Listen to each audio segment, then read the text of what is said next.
नमस्कार। मैं डॉक्टर दिनेश चारण एमए उत्तरार्ध हिंदी साहित्य के प्रयोजनमूलक हिंदी विषय में आप सभी का स्वागत करता हूं। प्रयोजनमूलक हिंदी में हम प्रशासकीय पत्राचार के विविध रूप पढ़ रहे हैं और प्रशासकीय पत्राचार के विविध रूपों में आज हम अर्ध सरकारी पत्र के बारे में पढ़ेंगे। इसे अर्ध सरकारी पत्र या अर्ध शासकीय पत्र भी कह सकते हैं। अंग्रेज़ी में इसे डेमी ऑफिशियल लेटर कहते हैं।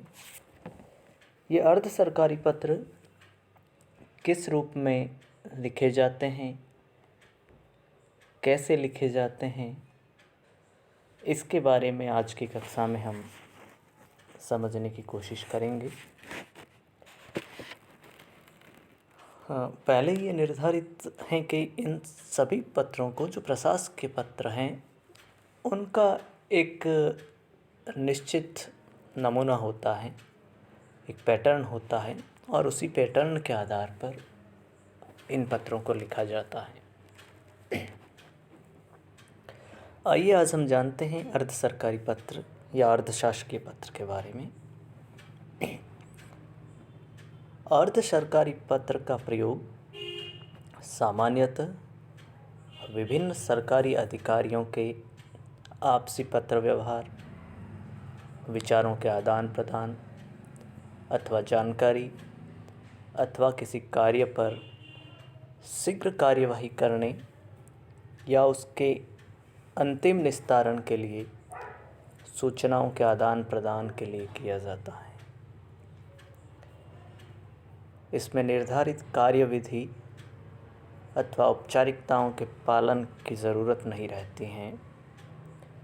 अर्ध सरकारी पत्र का प्रयोग उस समय भी किया जा सकता है जब किसी अधिकारी का ध्यान व्यक्तिगत रूप से किसी बहुत दिनों से रुके हुए मामले की ओर दिलाना हो और कार्यालय की ओर से अनुस्मारक भेजने पर भी उचित उत्तर प्राप्त न हो सका हो। इसका प्रयोग मूल पत्र तथा अनुस्मारक दोनों रूपों में होता है। जैसा कि हमने जाना कि यह जो पत्र हैं वह विभिन्न सरकारी अधिकारियों के आपसी पत्र व्यवहार के लिए लिखा जाता है। कोई कार्य ऐसा है जिसकी जो रुका हुआ है या जिसकी बहुत अत्यधिक आवश्यकता है कि वो जल्दी हो, उस रूप में भी इसका प्रयोग किया जाता है। और अनुस्मारक के रूप में भी ये पत्र लिखा जाता है। इसके मसौदे का स्वरूप व्यक्तिगत पत्र के समान ही होता है। इसमें उत्तम पुरुष एक वचन का प्रयोग किया जाता है। इसकी भाषा मित्रतापूर्ण होती है, मतलब कोई आदेशात्मक भाषा इसकी नहीं होती है। सामान्य तौर पे हम कोई बात किसी को कहना चाहते हैं, उसी माध्यम से वो कही जाती है। अर्ध सरकारी पत्र का प्रयोग प्रायः समान स्तर के अधिकारियों के बीच होता है, लेकिन बराबर के जो लेवल के, बराबर के स्तर के जो अधिकारी हैं उनके बीच होगा। क्योंकि ये कोई आदेशात्मक नहीं है। आपको अपने जो नीचे के जो अधिकारी हैं या कर्मचारी हैं उनको संबोधित करते हुए ये पत्र नहीं लिखा जाता। ये मित्रता के भाव में बराबर के अधिकारी को लिखा जाता है और उसको वो बात जो आप कहना चाहते हैं वो बताई जाती है। छोटे अधिकारी को अपने से बड़े अधिकारी के साथ अर्ध सरकारी पत्र का प्रयोग नहीं करना चाहिए। अर्ध सरकारी पत्र के लिए विशेष प्रकार से छपे हुए पैड होते हैं। उसके लिए आपका जो लेटरहेड होता है वो होता है और उसके ऊपर ही वो लिखा जाता है। अर्ध सरकारी पत्र के प्रारूप के ऊपर दाईं ओर अर्ध सरकारी पत्र संख्या, भारत सरकार और विभाग छपा रहता है। इसके नीचे बाईं ओर प्रेषक का नाम, पदनाम और टेलीफोन नंबर होता है। जो भेजने वाला है, जो प्रेषक जो पत्र लिख रहा है, अपनी तरफ भेज रहा है, उसको अपना नाम, जिस पद पे वो कार्यरत है उस पद का नाम और अपना संपर्क सूत्र, अपना उनका टेलीफोन नंबर जो है उसको लिखना होता है। फिर इसके नीचे दाईं ओर स्थान तथा दिनांक लिखा जाता है।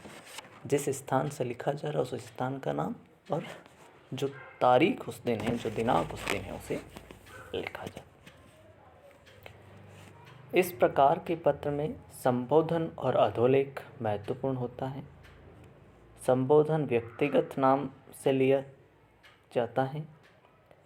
नाम से पहले प्रिय या श्री लिखा जाता है। नाम के अंत में वरिष्ठता के कारण आदरवाचक जी भी जोड़ा जा सकता है। अधोलेख में केवल आपका प्रयोग होता है। इसके नीचे हस्ताक्षर के अलावा कुछ नहीं लिखा जाता। यहाँ तक का पद नाम भी उल्लेख नहीं किया जाता। हस्ताक्षर के बाद नीचे पृष्ठ की बाईं ओर पाने वाले अधिकारी का नाम और पदनाम लिखा जाता है। अर्ध सरकारी पत्र के मसौदे की भाषा में करें का प्रयोग सर्वाधिक होता है, लेकिन किया जाए जैसे आदेशात्मक वाक्य के साँचे का उपयोग नहीं किया जाना चाहिए, क्योंकि हम ये मानते हैं कि अर्ध सरकारी पत्र में आप आदेश नहीं देते हैं, आप उन्हें अपनी बात बताते हैं, इसलिए उसे कहते हैं कि आप करें या आप कीजिए। उसमें ये नहीं है कि आपको करना है, ऐसा आवश्यक वो नहीं है, इसलिए वहाँ आदेशात्मक भाषा का प्रयोग नहीं हो सकता। गैर सरकारी व्यक्तियों को भेजे जाने वाले पत्र अर्ध सरकारी पत्र की तरह के हो सकते हैं, परंतु उन्हें अर्ध सरकारी पत्र नहीं कहा जाएगा। कुछ गैर सरकारी व्यक्तियों के बीच में आपस में इस प्रकार के पत्र व्यवहार होता है, लेकिन उसे अर्ध सरकारी पत्र नहीं कहा जाएगा, क्योंकि वो सरकार का हिस्सा नहीं है।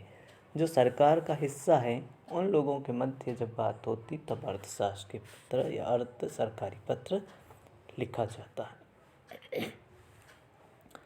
आइए हम एक अर्ध सरकारी पत्र का नमूना देखते हैं कि किस प्रकार से अर्ध सरकारी पत्र लिखा जाता है। एक अर्ध सरकारी पत्र लिखना है अपने ही बराबर के अधिकारी को, और उन्हें बताना है कि केंद्र सरकार की जो स्वास्थ्य योजना है उसका लाभ केंद्र के सभी कर्मचारियों को मिलना चाहिए।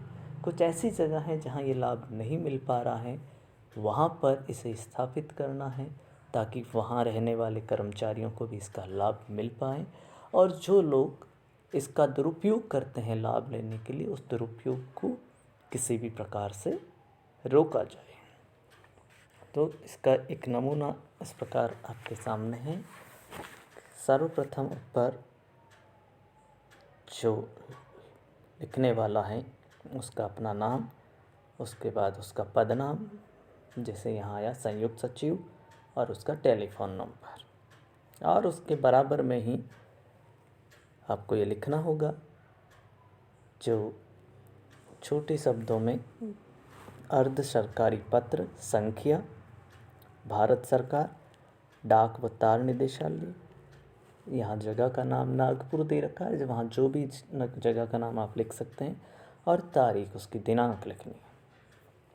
और जैसे आपकी उसके संबोधन में शुरू करने में आप प्रिय लगा सकते हैं, श्री लगा सकते हैं, और उसका जो सरनेम है उससे संबोधित कर सकते हैं, प्रिय या जो भी लगा के, प्रिय शर्मा।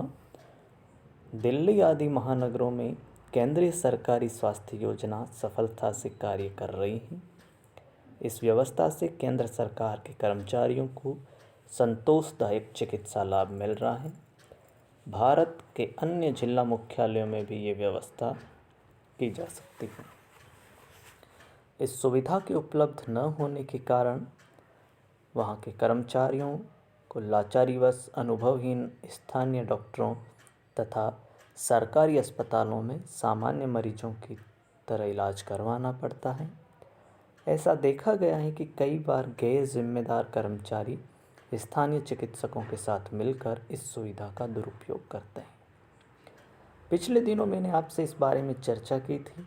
आपसे निवेदन है कि ऐसे जिला मुख्यालयों में जहां पर्याप्त संख्या में केंद्रीय कर्मचारी हो, केंद्रीय स्वास्थ्य योजना लागू करने पर विचार करें और अपने विचारों से अवगत कराएं। अब इस पूरे पत्र में आपने देखा कहीं आदेशात्मक भाषा नहीं है। विचार करें और अंत में लिखा गया अवगत कराएं। मतलब आपको एक सजेशन दिया गया, एक राय आपसे जानी गई है, राय उसके बारे में। नीचे उसका पद नाम जिसको भेजा जा रहा है, संयुक्त सचिव, स्वास्थ्य मंत्रालय, निर्माण भवन, नई दिल्ली। और इधर जो लिख रहा है पत्र वो अपना लिखेगा, आपका जो भी उसका नाम होगा वो। यहाँ नाम के नीचे उसका पद नाम नहीं आएगा क्योंकि पद नाम शुरुआत में ऊपर आ चुका है। तो ये एक अर्ध सरकारी पत्र का नमूना था। इस रूप में अर्ध सरकारी पत्र लिखा जाता है। कुछ चीज़ें हमने जानी हैं, समझी हैं। इसे अगर समझने में कहीं दिक्कत हो, परेशानी हो तो आप मुझसे पुनः संपर्क कर सकते हैं। धन्यवाद।